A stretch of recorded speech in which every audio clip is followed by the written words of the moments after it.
Hello friends, नमस्कार।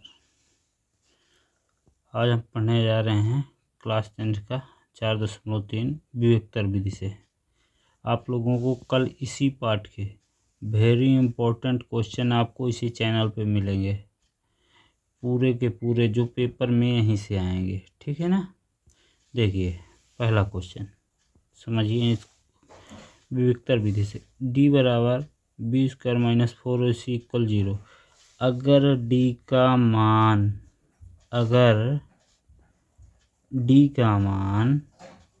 0 से बड़ा है, 0 से बड़ा। अब 0 से बड़ा कैसे होगा? अगर डी बराबर क्या आ जाए, प्लस में। 0 से बड़ा मतलब आगे की तरफ, प्लस में जितने भी मान आएंगे, जैसे 1 2 3 4 8 10, अगर ए आ गए, ठीक है ना। क्या 0 से बड़े आ रहे हैं तो क्या होगा, उनका मूलों का अस्तित्व रहेगा। अभी जब क्वेश्चन करेंगे आप लोग देखेंगे, अगर डी से बड़े आ रहे हैं तो मूलों का अस्तित्व रहेगा। क्या? मूल का अस्तित्व रहेगा, ठीक है ना। अगर मान डी से बड़े आ रहे हैं, और कैसे होंगे मूल? दो भिन्न वास्तविक मूल होंगे। कैसे होंगे? दो भिन्न मतलब अलग अलग, वो भी कैसे रहेंगे? वास्तविक मूल रहेंगे। कैसे रहेंगे?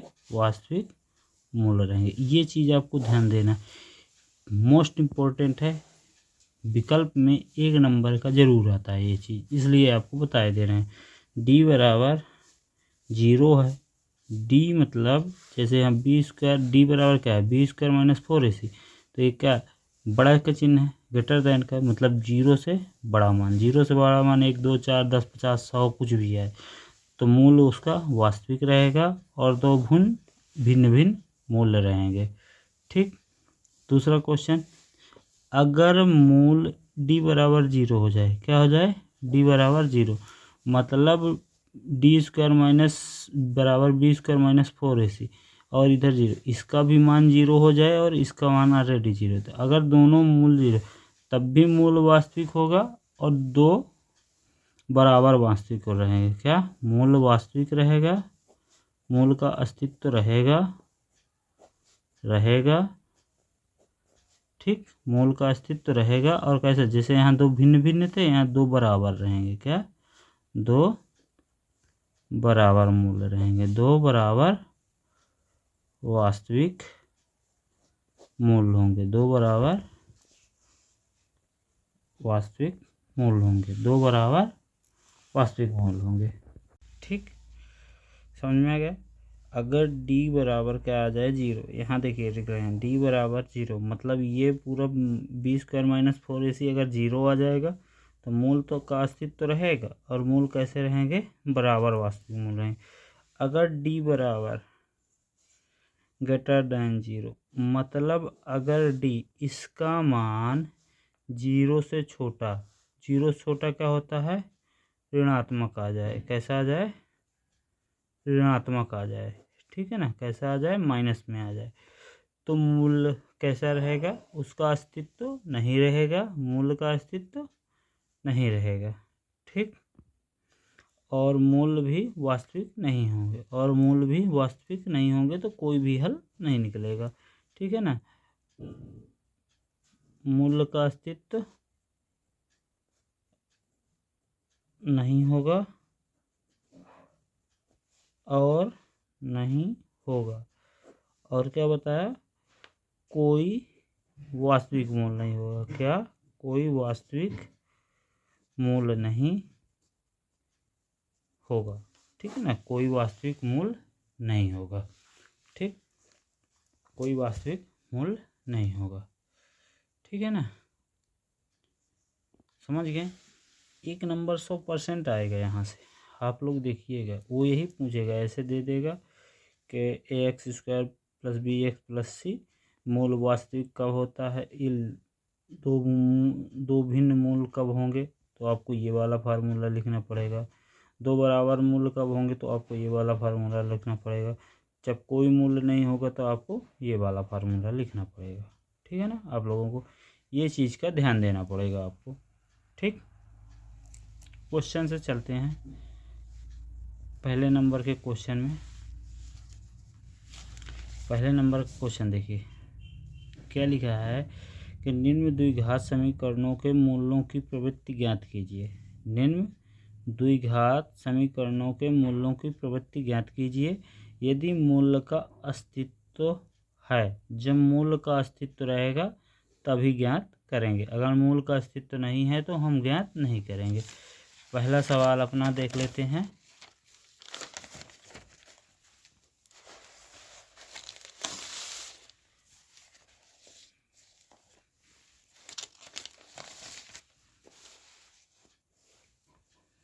ठीक, ये आपको समझाने के लिए है साथ में।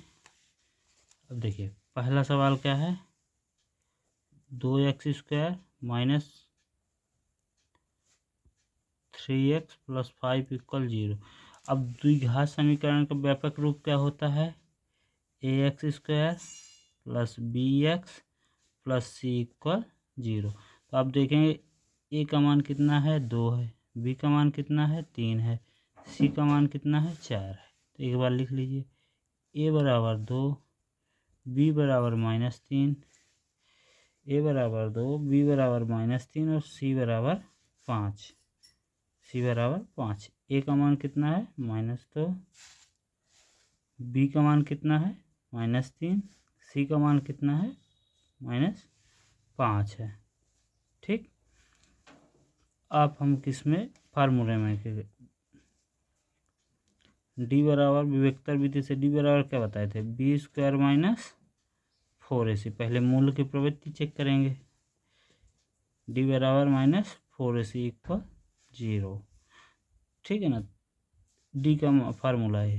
तो अब यहाँ से हम मूल की प्रवृत्ति करेंगे, तो बी का मान कितना है, 3, मतलब -3 का स्क्वायर -4, ए का मान कितना है, 2, तो गुणे 2, सी का मान कितना है, 5, तो गुणे 5। तो इसका निकालेंगे, 3 त्रिकाएँ 9, माइनस माइनस प्लस हो गया, माइनस 5 दूनी 10, 10 चौको 40, 10 चौको 40, 10 चौको 40। अब क्या आ गया, माइनस घटाएंगे 31। अब देखिए अभी जस्ट थोड़ी देर बताए थे, अगर यहाँ माइनस में आएगा तो मूलों का अस्तित्व नहीं रहेगा, अर्थात कोई भी मूल वास्तविक मूल नहीं रहेगा। ये देखिए यहाँ लिखा है ना। अब यहाँ देखिए -31 आ गया, माइनस में आ गया, तो कोई भी, तो आप लिख देंगे अतः मूल का अस्तित्व नहीं है, इसलिए इसके वास्तविक मूल नहीं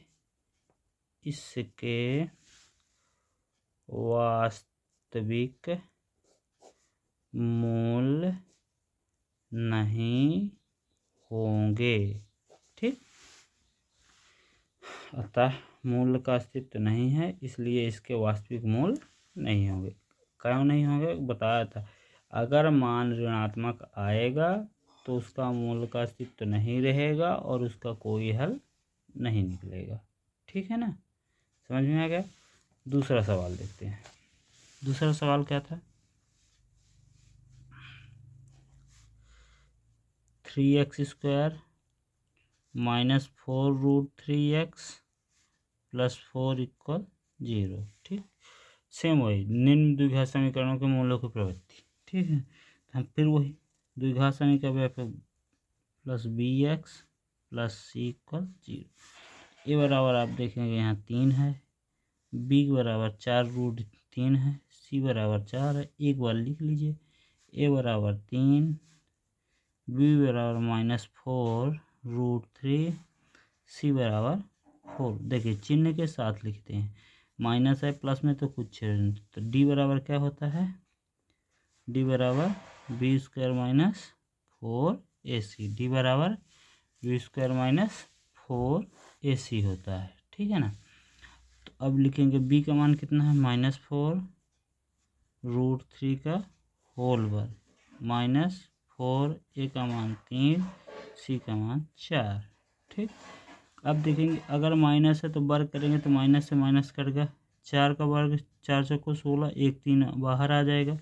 देखिए यहाँ कैसे -4√3 गुणे -4√3, तो 4 चौको माइनस से माइनस प्लस में हो गया, 4 चौको 16, फिर 1 3 बाहर आएगी गुणे 3, तो 16 × 48, 16 × 48 कितना आ जाएगा, 16 × 48, तो यहाँ कितना आ गया 48। ठीक है, माइनस 4 चौको 16, 16 × 48, इसका भी मान आ गया, तो इसका क्या आ गया 0।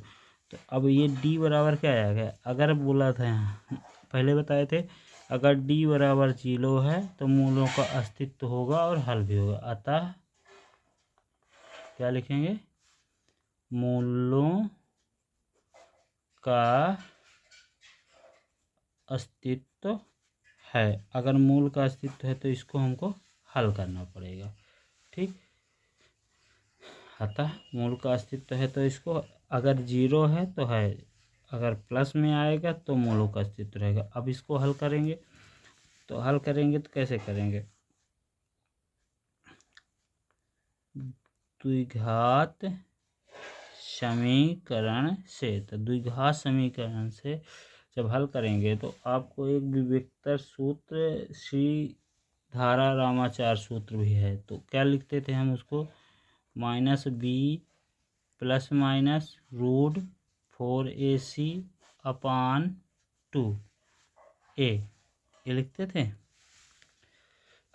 आप यहाँ देखेंगे, अरे इसको करते हैं, b ± √b² - 4ac/2 लिखते थे। ठीक है ना, तो आप इसको देखिए, ये आपका अभी बताया कि d बराबर होता है, तो आप इसको इस तरह भी लिख सकते हैं, b ±b ±√d/2। भाई d बराबर यही लिखते हैं, d बराबर यही लिखे हैं ना, देखिए यहाँ d बराबर b² - 4ac, तो आप इसके जगह में d डायरेक्ट लिख सकते हैं। क्यों लिख सकते हैं, आपको हल करना नहीं पड़ेगा क्योंकि d हम पहले निकाल लेते हैं, इससे आपको सहूलियत हो जाएगी। ठीक है, तो क्या निकालेंगे, मान रखेंगे, b का मान कितना था, -4√3 था, और a ऑलरेडी माइनस में है तो माइनस, फिर प्लस माइनस, d बराबर कितना निकला है 0, 2 मल्टीप्लाई a का मान कितना था 3, ए भी लिखेंगे। ठीक है ना, ए यहाँ भी लिख लीजिए, ये था, तो 0 है, इसका माइनस माइनस प्लस हो जाएगा, तो क्या आ जाएगा 4√3 ±√0/3 दूनी 6 बराबर 4√3 ±0, रूट से 0 का हल करेंगे वही आएगा 6। अब देखेंगे तो इसको दो क्या बताए थे, इसके वास्तविक मूल होते हैं, वो भी दोनों बराबर होते हैं 0 वाले के, तो कैसे लिखेंगे, एक बार 0 इसके साथ जोड़ देंगे, एक बार 0 इसके साथ घटा देंगे, तो कैसे लिखेंगे, एक बार प्लस चिन्ह लेने पर, प्लस चिन्ह लेने पर लिख लीजिए, जब प्लस चिन्ह लिखेंगे तो क्या लिखेंगे 4√3 + 0/6 बराबर 4√3/6। ठीक, काटना है तो काट भी सकते हैं, नहीं काटना तो कोई ज़रूरत नहीं है। एक बार क्या लिखेंगे, माइनस चिन्ह लेने पर, दोबारा क्या लिखेंगे, माइनस चिन्ह लेने पर, जब माइनस चिन्ह लेंगे तो क्या आएगा 4√3 - 0/6 बराबर 4√3/6। अब देखेंगे यहाँ भी 4√3/6, तो देखेंगे दोनों के मान क्या हैं, बराबर हैं, दोनों के मान क्या हैं, बराबर हैं। ठीक, यहाँ समझ गए हैं आप लोग, ये फार्मूला आप लोग अभी लिखते हैं कि d बराबर b² - 4ac, इससे है। ठीक है ना, अब हम करते हैं तीसरा सवाल, इसी का ज़्यादा सवाल नहीं करेंगे, बस जो आते हैं पेपर में वहीं तक, टाइम भी ज़्यादा ना लगे जिससे। तीसरा सवाल क्या है, 2x² - 6x + 3 = 0। द्विघात समीकरण तुलना करेंगे, चल 0। तो ए बराबर देखेंगे 2 है, बी की जगह में 6 है और सी की जगह में 3 है। तो लिख दीजिए ए बराबर 2, बी बराबर -6, सी बराबर 3। तो डी बराबर क्या होता है, b² - 4ac। बी का मान कितना, -6, -6 का वर्ग -4, ठीक, -4 गुणे 2 गुणे सी का मान 3। तो 6 का वर्ग करेंगे 6 हम 36, -4 3 12 दूनी 24, 12 दूनी 24, ठीक। घटाएंगे तो कितना आ जाएगा, 12। तो डी बराबर क्या आ गया, 12। अगर देखिए डी का मान पॉजिटिव आया है तो मूलों का अस्तित्व, अतः अब क्या लिख देंगे, मूलों का अस्तित्व, मूलों का अस्तित्व है। अगर मूलों का अस्तित्व है तो हल करेंगे किससे, द्विघात समीकरण से, द्विघात समीकरण से। तो क्या अभी देखिए क्या बोले थे, x बराबर क्या लिखेंगे, -b ± रूट के अंदर फिर से लिख रहे हैं, एक बार देख लीजिए, b² - 4ac बटे 2a। हम बोल रहे हैं इसके जगह में आप क्या लिख सकते हैं, इसके जगह में आप डी लिख सकते हैं, लिख सकते हैं कि नहीं, देखिए यहाँ भी लिखे हैं डी बराबर b² - 4ac। हाँ, तो x बराबर -b ± रूट डी बटे 2a, ये लिख दीजिए, क्योंकि इसको आपको हल नहीं करना पड़ेगा, डी का मान आप ऑलरेडी हल कर चुके होते हैं, ठीक है ना। तो x बराबर क्या आ जाएगा, b का मान कितना था, -6 था, ± रूट 12/2 गुणे ए का मान क्या था, ए का मान 2 था, कितना था, 2 था, ठीक। ए का मान कितना था, 2 था, ठीक है ना। तो -, +6 ± 12/2 दूनी 4। अभी यहाँ देखिए, अगर मूलों के दो अलग अलग मूल निकलेंगे, कैसे निकलेंगे, दो देखिए मूल क्या था, प्लस में था, तो मूलों का अस्तित्व होगा। अगर प्लस 0 से बड़ा था तो क्या होता है, दो भिन्न भिन्न मूल होंगे, दो भिन्न भिन्न मूल होंगे, ठीक है ना। देखिए अगर दो भिन्न, अब यहाँ जो मूल लाए हैं देखेंगे तो 6 ± रूट 12/4, रूट 12 के किसी का वर्ग नहीं है तो आप इसी तरह लिखा रहने दीजिए। अब एक बार देखेंगे प्लस चिन्ह लेंगे, एक बार माइनस चिन्ह लेंगे, तो प्लस माइनस में उत्तर आएगा। तो एक बार x बराबर क्या लेंगे, तो हम एक बार प्लस चिन्ह लेंगे, प्लस देखिए लिख दिया करेंगे चिन्ह लेने पर, तो प्लस चिन्ह लेंगे तो क्या आ जाएगा, तो x बराबर 6 + 12/4। दोबारा क्या लेंगे, माइनस चिन्ह लेंगे, क्या लेंगे, माइनस चिन्ह। माइनस चिन्ह लेने पर, अगर माइनस चिन्ह लेंगे तो क्या आ जाएगा, x बराबर 6 - रूट 12/4। तो देखिए यहाँ प्लस में मान आ रहा तो मतलब ज़्यादा आएगा, यहाँ माइनस में आ रहा तो कम। तो यहाँ x के दो मान मूल्य क्या प्राप्त हो गए, ये और ये, ठीक। आप लोगों को कल 4 यूनिट के वेरी मोस्ट इम्पोर्टेंट क्वेश्चन कराएंगे, जो पेपर में 100% आएंगे, यहीं से आएंगे, जो कल बताएंगे। आप लोग देखिए। जय हिंद। आज का वीडियो देख लीजिए।